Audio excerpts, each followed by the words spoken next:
Major funding for this program provided by the Ford Foundation, a resource for innovative people and institutions worldwide.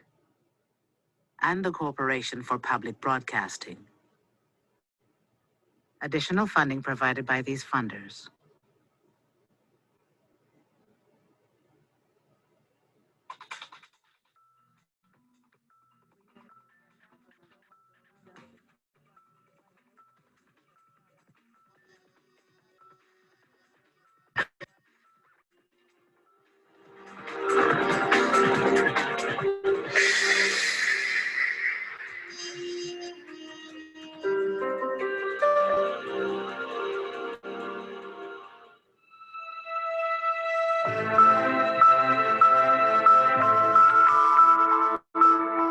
It is all around us.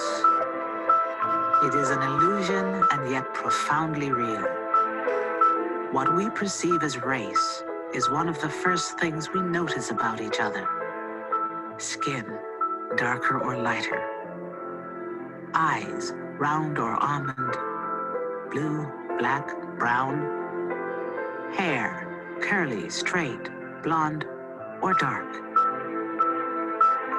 And attached to these characteristics is a mosaic of values, assumptions, and historical meanings.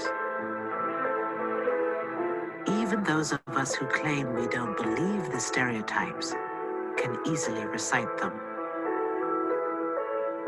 The average person on the street thinks that race consists of differences in physical appearance. They also think that from looking at a person's physical appearance, that they can find out or know more subtle things about them. Race is not a level of biological division that we find in anatomically modern humans. There are no subspecies in the human beings that live today. And that's quite shocking to a lot of individuals. When you look and you think you see race, to be told that no, you don't see race, you just think you see race, that it's based on your cultural lens, that's extremely challenging. Just because race isn't a biological reality doesn't mean it isn't real. Being classified as Asian, or Black, or Latino has never carried the same advantages in our society as being white. Race in itself means nothing. The markers of race, skin color, hair texture, the things that we identify as the racial markers mean nothing unless they are given social meaning and unless there's public policy and private actions that act upon those kinds of characteristics. That creates race. Physical differences don't make race. What makes race are the laws and practices that affect life chances and opportunities based on those differences. If we look carefully, we can see how our institutions and policies have assigned racial identities and reinforced racial inequality throughout the 20th century. And this is something I think that all immigrant groups experience in one way or another when they come to America, no matter what point in time it is, because they come to a country that has historically always been highly racialized. It's a country where race has its origins in slavery, as well as in the conquest of Native American Indians. So anybody coming from the outside after that point has to fit into this racialized society in some way. And it's not always clear how people are going to fit in right away.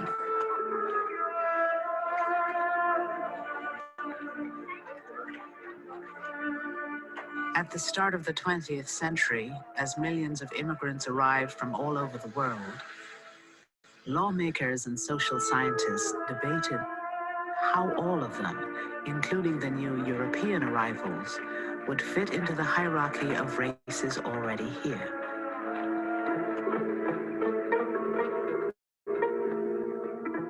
They came seeking economic opportunity, freedom, and a future for their families.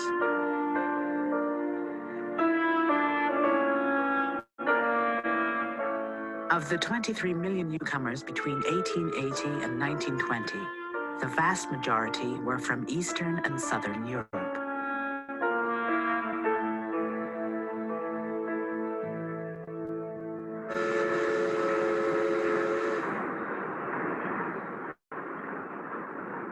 Immigrants often worked the hardest, poorest paying, and most dangerous jobs, along with the so-called inferior races already here: blacks, Mexicans, and Chinese.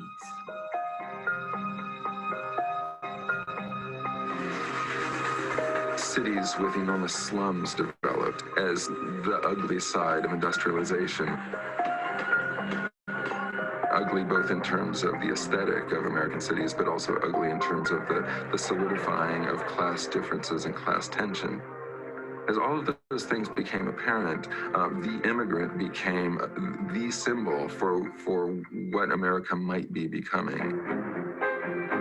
By 1910, 58% of American mining and factory workers were immigrants. Like Mexicans and African Americans, Italians, Slavs, and Jews were often desired as laborers, but also feared, seen as promiscuous, lazy, or stupid. Some saw it as a racial invasion. Charles Davenport, a famous biologist, expressed those fears in 1911. The population of the United States, wrote Davenport, will, on account of the great influx of blood from southeastern Europe, rapidly become darker in pigment, smaller in stature, more given to crimes of larceny, kidnapping, assault, murder, rape, and sexual immorality. And the ratio of insanity in the population will rapidly increase.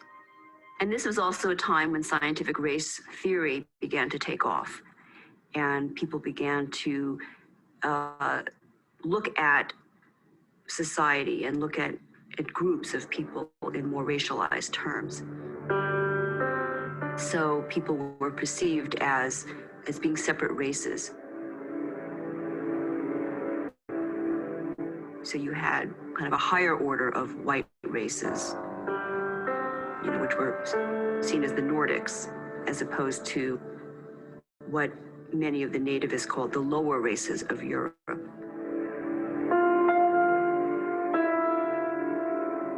There are various groups like the American Breeders Association, the Eugenics Research Association, who not only are doing research on various racial types, in this case, Hebrews, Slavs, Mediterraneans, what we would call now the Caucasian race, would break it down to 35 or 37 or 45 races for study. And a lot of the language was beginning to get at the idea that those differences were actually rooted in reproduction. They were rooted in heritable traits. They were heritable, they were biological, they were immutable. The more the newcomers were forced into low-paying jobs and diseased tenements, the more these conditions were explained as natural consequences of their innate racial character. Biology was destiny. Which side of the racial divide you found yourself on could be a matter of life or death. Between 1890 and 1920, 2,500 African Americans were lynched in the South. In 1915, Leo Frank, a Jew living in Atlanta, was pulled from jail and hanged by a mob for allegedly killing a white girl. Writing about the lynching, a black journalist wondered, is the Jew a white man? Some historians have suggested that these new immigrant groups from Europe were in between peoples. They were in a transitional stage when compared to Anglo-Saxon Protestants, groups such as Italians or Jews were seen as not being fully white, perhaps. But when compared to African Americans or when compared to Asians, their whiteness became more salient, became more visible.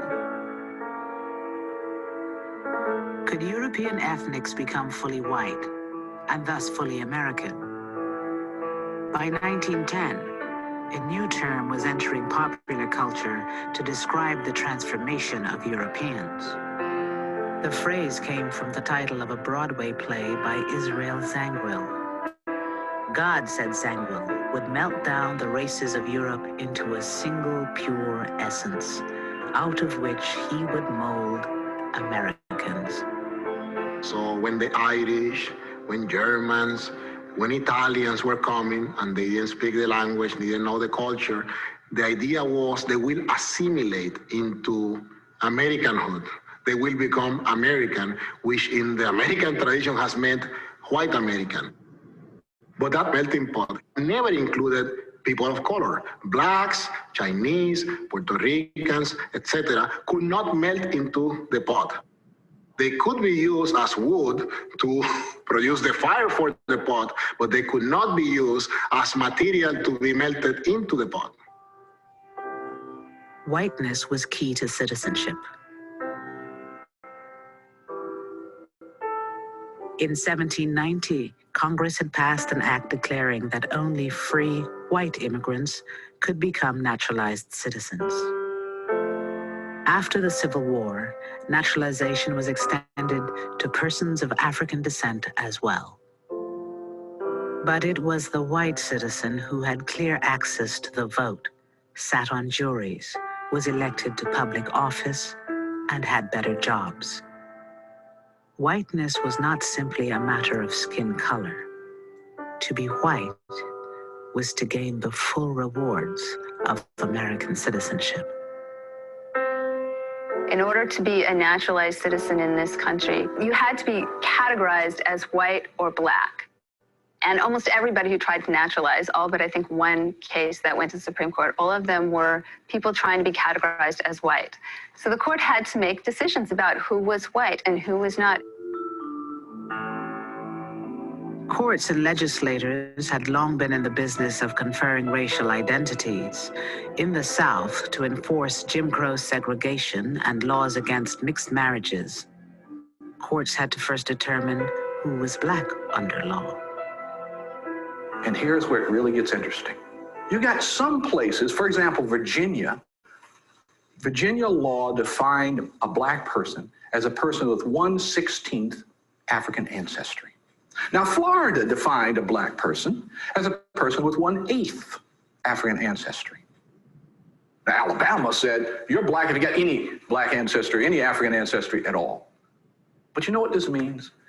You can walk across a state line and literally, legally change race. Now, what does race mean under those circumstances? You give me the power, I can make you any race I want you to be, because it is a social, political construction. In 1909, American courts had that power. That year, the U.S. Court of Appeals in Massachusetts ruled that Armenians, often classified as Asiatic Turks, were legally white. If Armenians could be designated white, what of the other so-called Asiatic races? Filipinos, Syrians, the Japanese. Could they also petition successfully to be designated white by the courts and thus become Americans?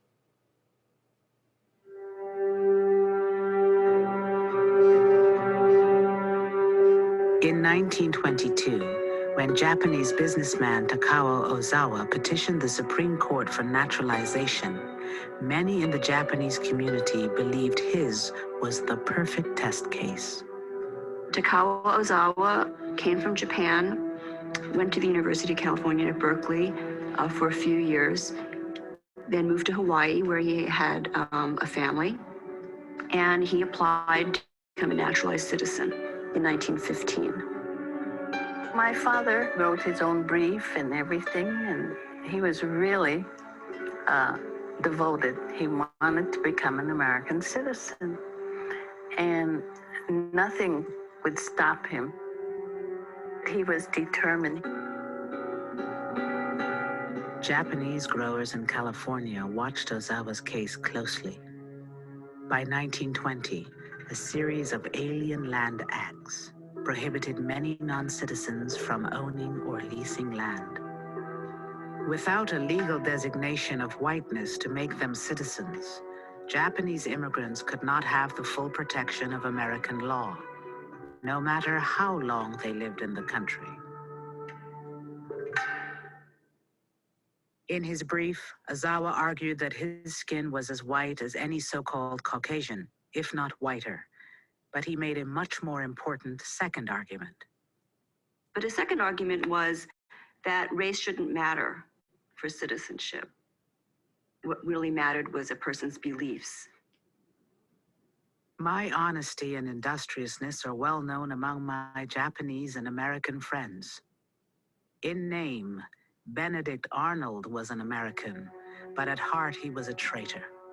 In name, I am not an American, but at heart, I am a true American. The articles would come out in the paper. I thought, oh, what did he do? You know, I thought only bad things came out in the paper, and I was kind of ashamed, you know, when I was a child. And it was just the way we were brought up. I didn't have any Oriental friends. My neighbors were all Caucasian.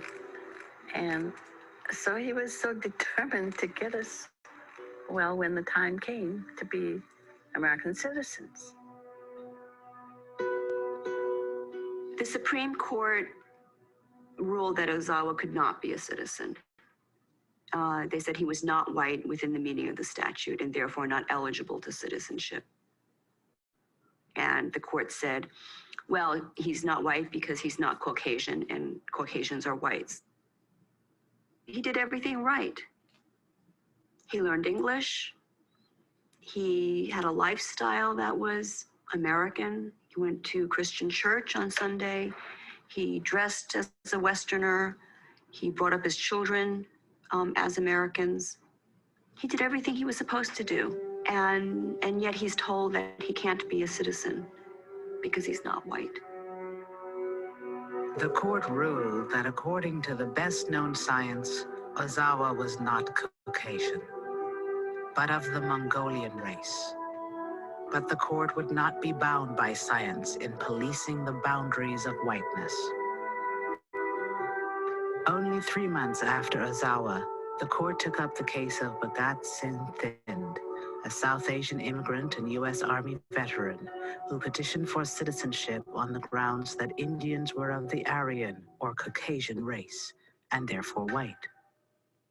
And he makes the scientific argument, having learned something actually from the Ozawa case, that he is Caucasian. He gets scientific authority to speak on his behalf, that in fact South Asians are included in the Caucasian race. So here the court was in a bind because they were presented with so-called scientific evidence that Indians were Caucasian. And the court solved this problem by saying that it didn't matter what science said, so-called science. They actually said white is not something that can be scientifically determined, but white is something that is subjectively understood by who they called the common person, the common man. It may be true, reasoned the court, that the blonde Scandinavian and the brown Hindu have a common ancestor in the dim reaches of antiquity.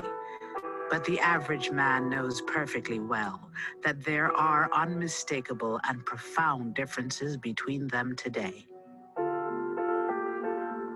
The same court that used science to determine whiteness in Ozawa 3 months before now refuted its own reasoning in Thind. Thind might well be Caucasian, the High Court said, but he was not white. The justices never said what whiteness was, only what it wasn't. Their implied logic was a circular one. Whiteness was, what the common white man said it was. The court often decided who was white and who wasn't based on whether they just felt that the person would politically fit well into the kind of society that we were trying to build. And sometimes it was pretty explicit that this is what the court was doing. There was widespread racial views that Asians were undesirable, that they threatened to contaminate the American society. Basically, that Asians are too different, that they can never really become like the rest of us.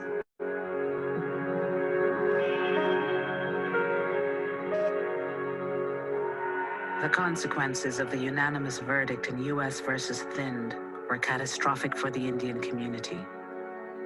South Asians who had naturalized before the verdict were stripped of their citizenship and property. Vaishno Das Begai was a successful merchant who fled British tyranny in India to raise his family in a free country. After his American citizenship was revoked, he took his own life. He left a suicide note for his family and another for the public. But now they come and say to me, I am no longer an American citizen. What have I made of myself and my children? We cannot exercise our rights. We cannot leave this country. Humility and insults, blockades this way, and bridges burned behind.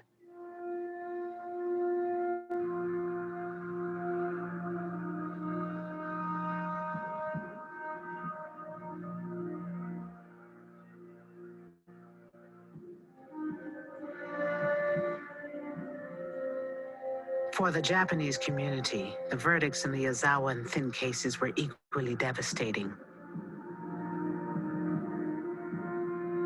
Now, as aliens ineligible for citizenship, many growers were unable to purchase or even lease land to stay in business. Thousands of acres were seized from Japanese immigrants and sold to white farmers. By the time the racial requirement for naturalization was finally removed in 1952, Takao Ozawa was long dead.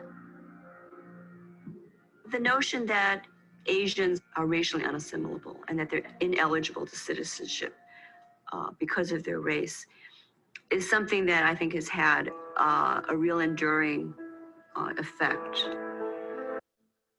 The fact that they were seen as non-American enabled many Americans to see them as the enemy and to strip them totally of their civil liberties and to put them in internment camps during World War II. The legacy of this idea is that even those who are third or fourth generation Asian Americans are still perceived as foreigners. In 1924, Congress passed the Johnson-Reed Immigration Act, which effectively banned Asian immigration until 1965. Johnson-Reed also cut immigration from Eastern and Southern Europe to a trickle.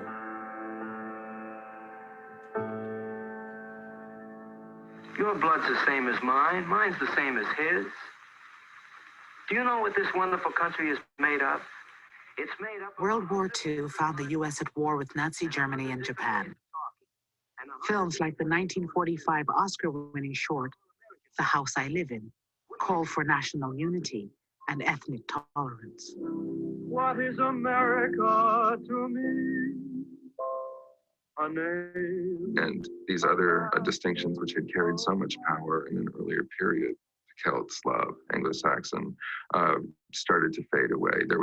They had no purchase because those distinctions didn't seem to hold the key to any social questions that were worth answering anymore.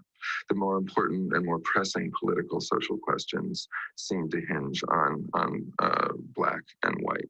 All races and religions. Sinatra's song was one of tolerance, but the line that sang of my neighbors black and white was cut from the film. So long, then.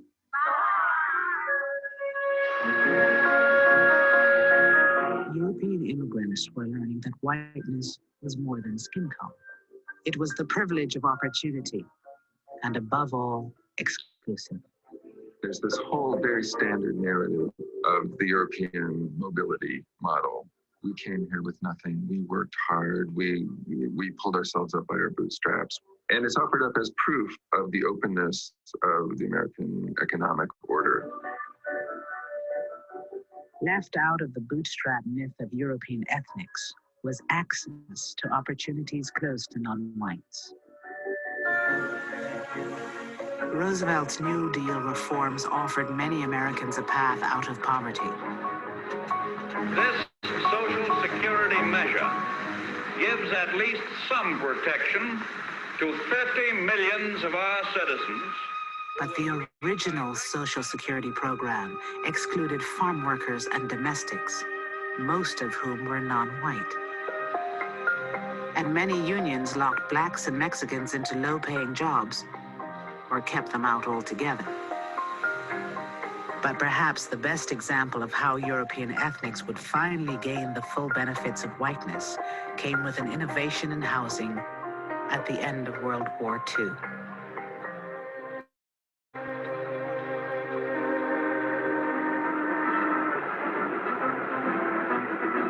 It was a time when hundreds of thousands of GIs came home ready to start families, but had no place to live.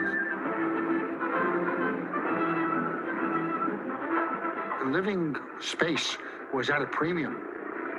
In the Bronx, they tried building Quonset huts, and they turned to slums. All the Quonset huts had just disintegrated. There were two families sharing a hut.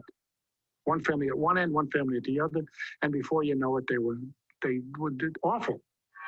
FHA came to the rescue by ensuring long-term, low monthly payment mortgage loans. Veterans needed homes for families. They turned to a revolutionary New Deal housing program.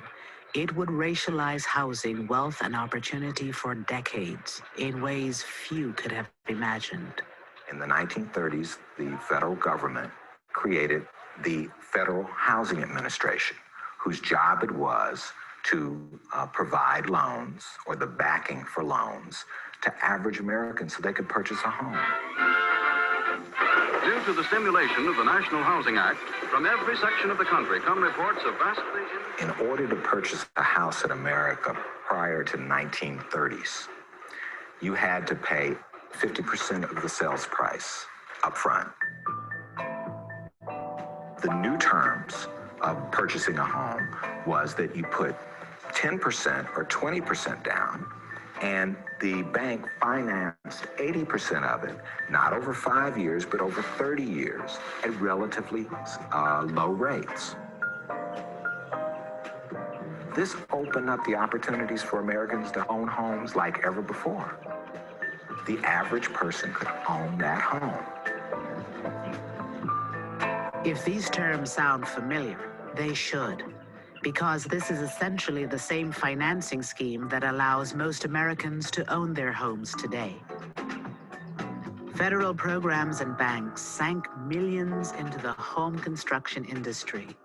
Their message to veterans: you can afford a new home. Buy a new home now.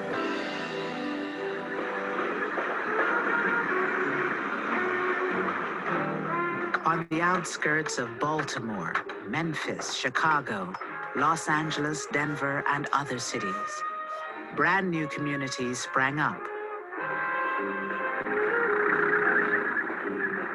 One of the most famous was a Long Island potato field, transformed into 17,000 new homes.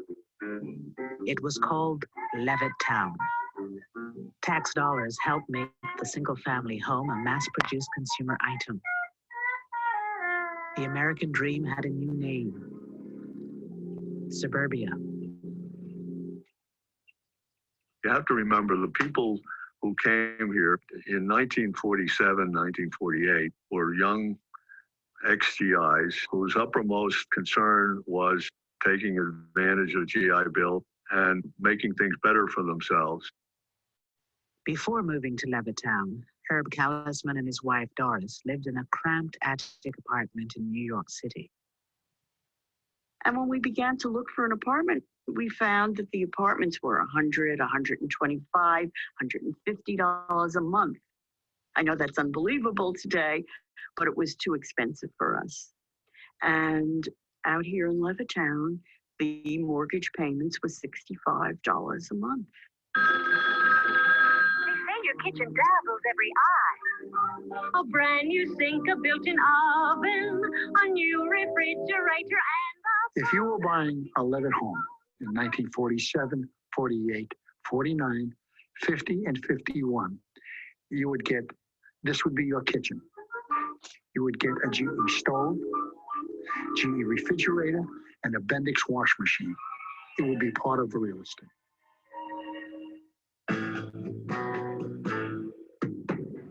We came to Levittown and we found the model house, and we walked in and we looked around, and of course, in the eyes of a young man who was raised in the ghetto, so to speak, it was an interesting experience, interesting lifestyle, seeing all the new modern conveniences, very fascinating. Eugene Burnett came home with almost 1 million other black GIs. They had fought for the country in segregated ranks. They returned hoping for equality and the American dream. For many, that dream was a new home for little money down and some of the easiest credit terms in history. I went up to the salesman. We're interested in your home. We're interested in buying one. And what is the procedure? Is there an application to be filled out? So forth. So he looked at me, looked around, and he said to me, he says, listen, it's not me, but the owners of this development have not as yet decided to sell these homes to Negroes. It was as though it wasn't real. You can't imagine. But for someone to come out and actually tell you that they can't sell to you, you know, I was really on an up. Man, look at this house. Can you imagine having this? And then for them to tell me because of the color of my skin, I can't be a part of it. The FHA underwriters warned that the presence of even 1 or 2 non-white families could undermine real estate values in the new suburbs. These government guidelines were widely adopted by private industry. Race had long played a role in local real estate practices. Starting in the 1930s, government officials institutionalized a national appraisal system where race was as much a factor in real estate assessment as the condition of the property. Using this scheme, federal investigators evaluated 239 cities across the country for financial risk. So that those communities that were all white, suburban, and far away from minority areas, they received the highest rating, and that was the color green. Those communities that were all minority or in the process of changing, they got the lowest rating, and the color red. They were redlined. As a consequence, most of the mortgages went to suburbanizing America, and it suburbanized it racially. The racial logic adopts the principle that an integrated neighborhood is a bad risk, is a financial risk, that an integrated neighborhood is likely to be an unstable neighborhood, unstable socially, but therefore also unstable economically. When the white residents of 8 Mile Road in Detroit were told they were too close to a black neighborhood to qualify for a positive FHA rating, they built this 6-foot wall between themselves and their black neighbors. Once the wall went up, mortgages on the white properties were approved.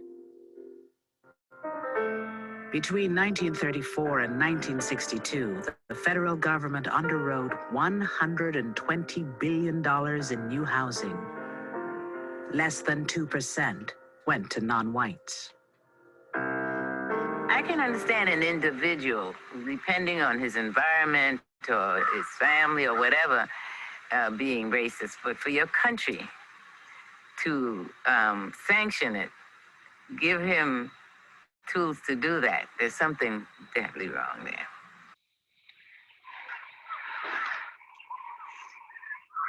I think we had the golden chance after World War II, and we flubbed it because here we had a GI Bill that was supposed to, that was available to everybody, but in a way they didn't make it available to everybody, and that was a golden opportunity in this country, and we missed it. We really missed it.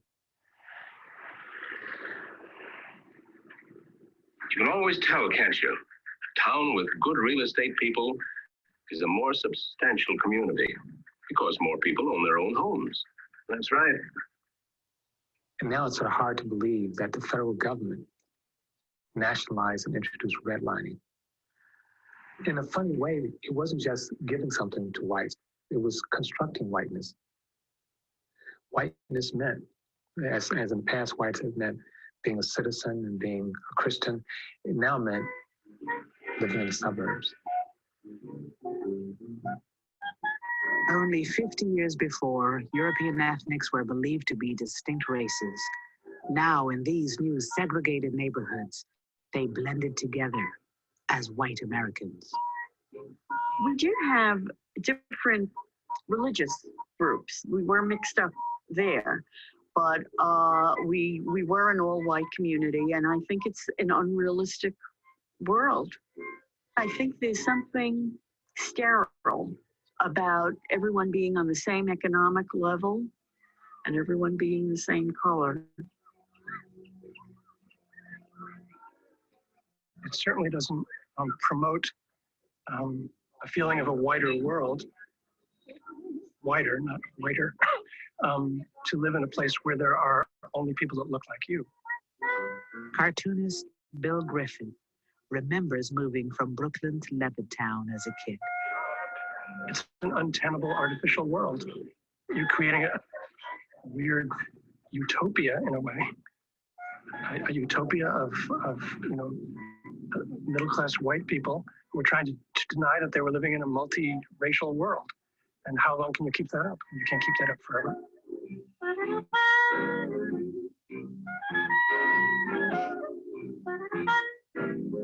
Whether there were going to be black people in Levittown was just, it would be almost the equivalent of saying, are there going to be Martians in Levittown?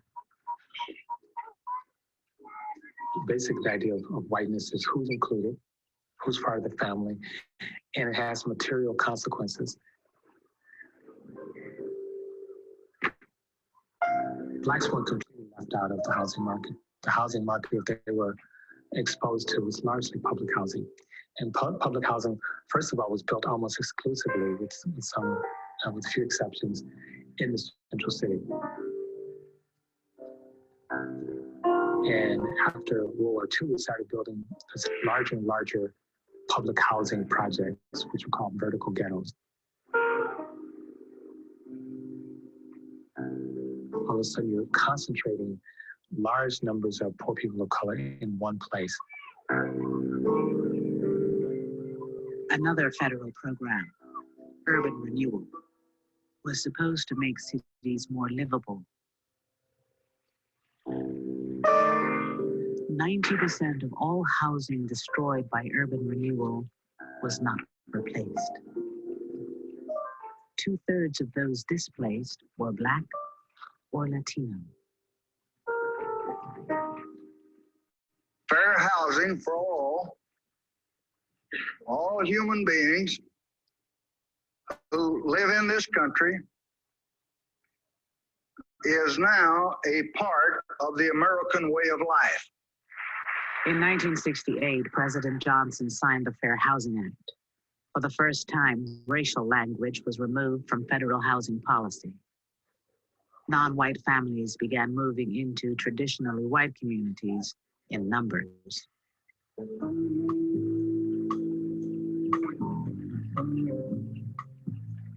We lived in an apartment, a two-family house in Queens. And when we came here, it was the first time we bought a house.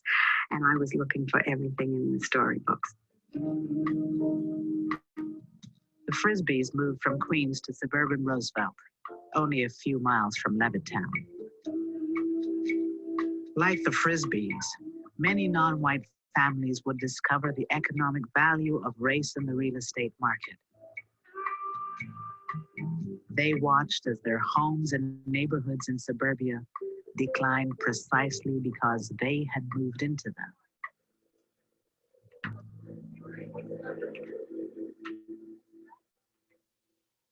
When I moved into a neighborhood, I thought it would stay intact the way it was. On the street that I moved on when I moved there, it was predominantly white. Within 2 years, it was predominantly black. It was called blockbusting. Real estate agents preyed on the racial fears of white homeowners to get them to sell their homes quickly for less than market value. The homes were resold to non-whites at inflated prices. Well, they would say, you know, we're having black people move in. Now, I will give you cash if you want to sell me your house. Do you want to stay with black people next door to you? And that's the way it went on. And as Bunny said, a lot of the people just said, yes, I'll take the money and run. And that's the start of the white people leaving. As more Black and Latino families moved to Roosevelt, real estate became more and more depressed, just as the FHA had predicted. But why? I have an idea my house is probably worth around 120 in this town. But what it would be worth in Wantor or Garden City or some other place, probably around 200,000 or better. Now you're talking about 80,000. You said to me one time about why do people dislike the blacks? Well, money-wise, there's a reason. Not that you dislike the blacks so much, but you dislike what happens when a community turns from white to black. It wasn't African Americans moving in that caused housing values to go down in Roosevelt and other neighborhoods. It was whites leaving.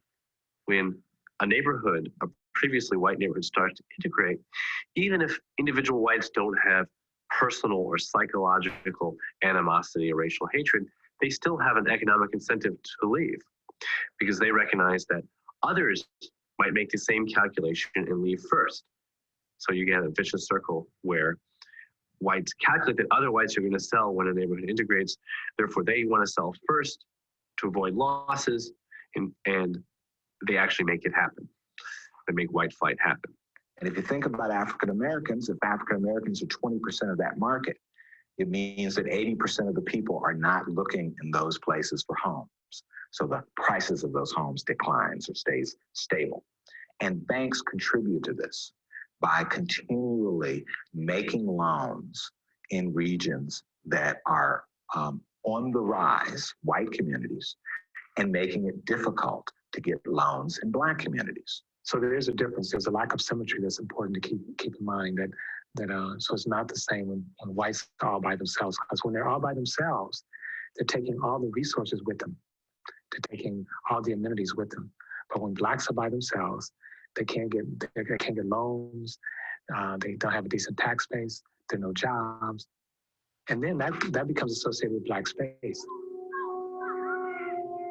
In the end, what happened to Roosevelt happens in many neighborhoods when white families and businesses flee. The tax base eroded, schools and services declined. The town was seen by county officials as a legitimate dumping ground for welfare families. At one point, we had explicit laws that says whites are on top and blacks are on the bottom.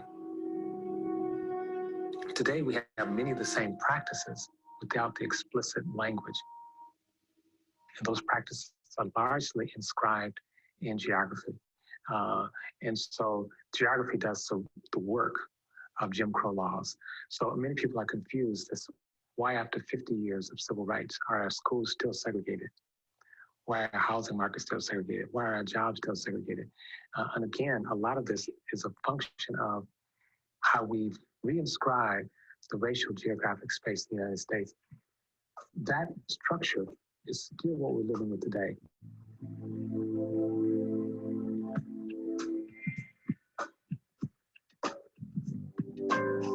As homes in white communities appreciated in value, the net worth of these white families grew. For most non-white families who stayed in urban neighborhoods, the housing market open to them in the 50s and 60s was largely a rental market. You don't gain equity by paying rent. Where one's family lives in America is not just a matter of taste and preference.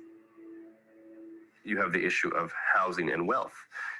The majority of Americans hold most of their wealth in the form of home equity. So that's their nest egg. That's how they can finance the education of their offspring. That's how they can sort of save up for retirement. It's their savings bank, right? They're living in their savings bank. My family, like a lot of families, was in Detroit struggling to buy a house. You had a dual housing market, one white, one black. A housing market with one with a lot of demand, another housing market with very little demand.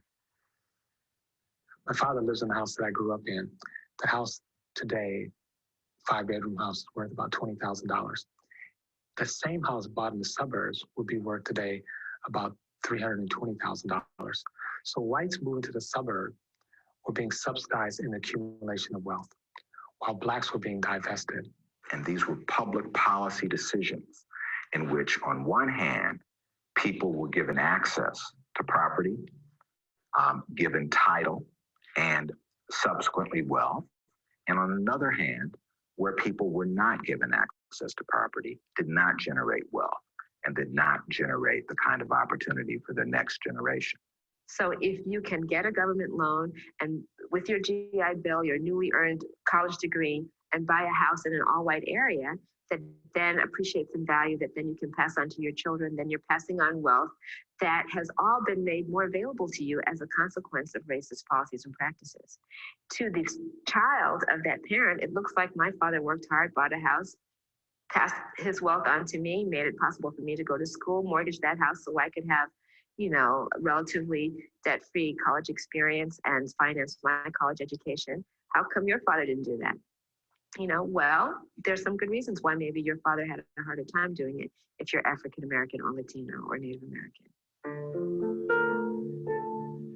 And the thing that's really slick about whiteness, if you will, is that most of the benefits can be obtained without ever doing anything personally. For whites, they're getting the spoils of the racist system, even if they're not personally racist. To glimpse one of the far-reaching consequences of racial inequality, you need only consider one statistic: comparative net worth or wealth. If you add up everything you own and subtract all your debts, what's left is your net worth.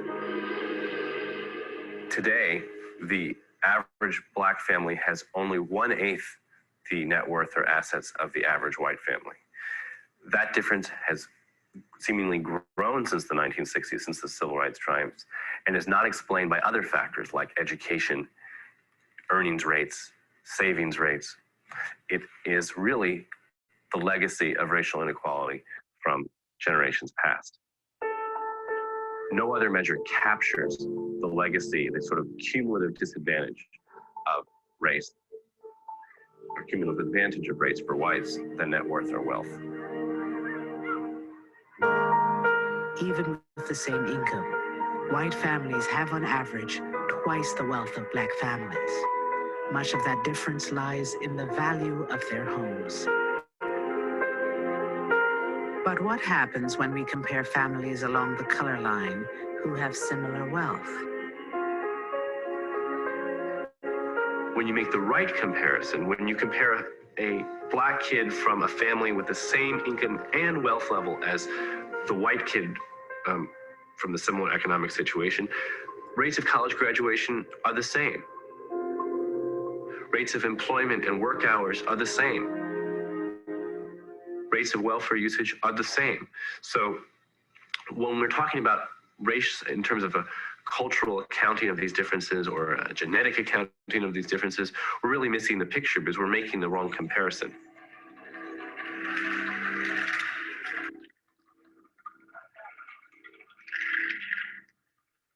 We want to be a colorblind society that values the content of character over the color of skin.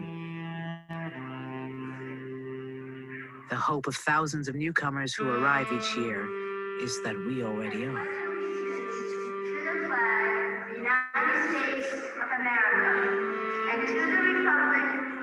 I don't see color. I see people, the saying goes. There are people from 100 other nations who look different from you. People whose religion, history, skin color, and reason for being here today may be different from yours.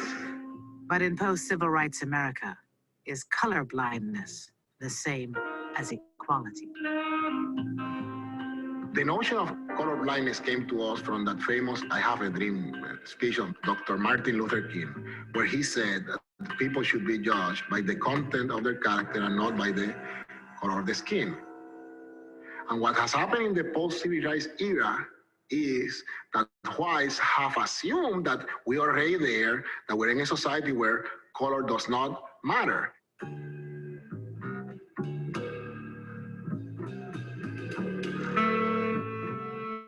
On the one hand, civil rights era officially ended inequality of opportunity, officially ended de jure legal inequality.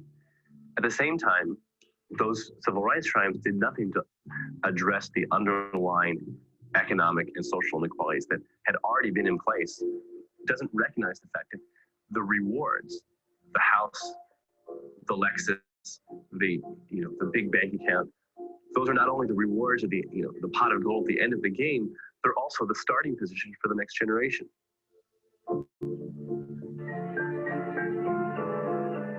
The wealth gap grows.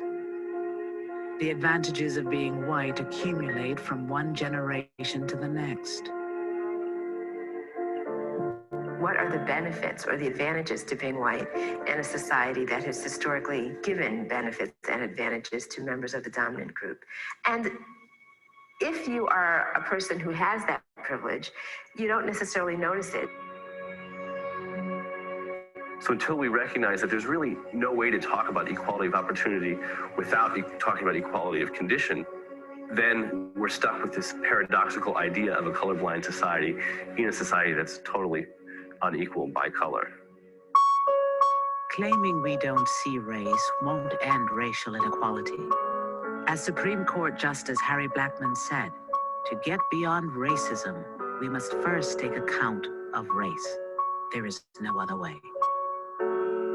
And just as we're born into this system, we don't ask to be loaded up with stereotypes or omissions or distortions when we come into the world. We don't ask to be in a structure which is unfair, but that's what we have inherited. Whether you identify as a person of color, whether you identify as a white person, it doesn't matter. I think we have to be uncomfortable with the present racial arrangement. In a sense, I think we have to be willing to be uncomfortable, willing to demand more of ourselves and more of our country, and willing to make the invisible visible. I think we all have to think about, what can I influence? I don't influence everything, but the things I do influence, I can think about, how am I making this a more equitable environment? I can ask myself, who's included in this picture and who isn't? Who's had opportunities in my environment and who hasn't? What can I do about that?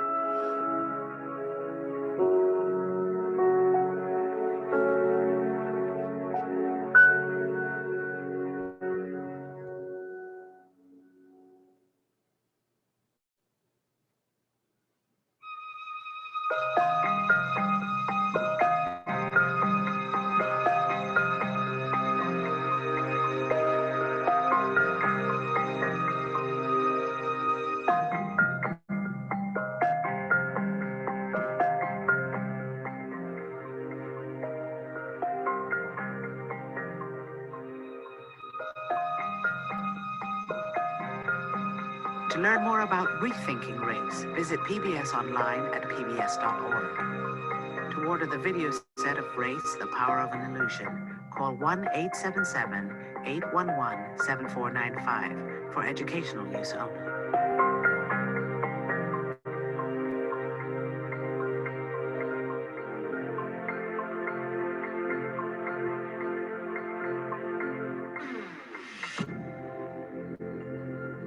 Major funding for this program provided by the Ford Foundation, a resource for innovative people and institutions worldwide, and the Corporation for Public Broadcasting. Additional funding provided by these funders.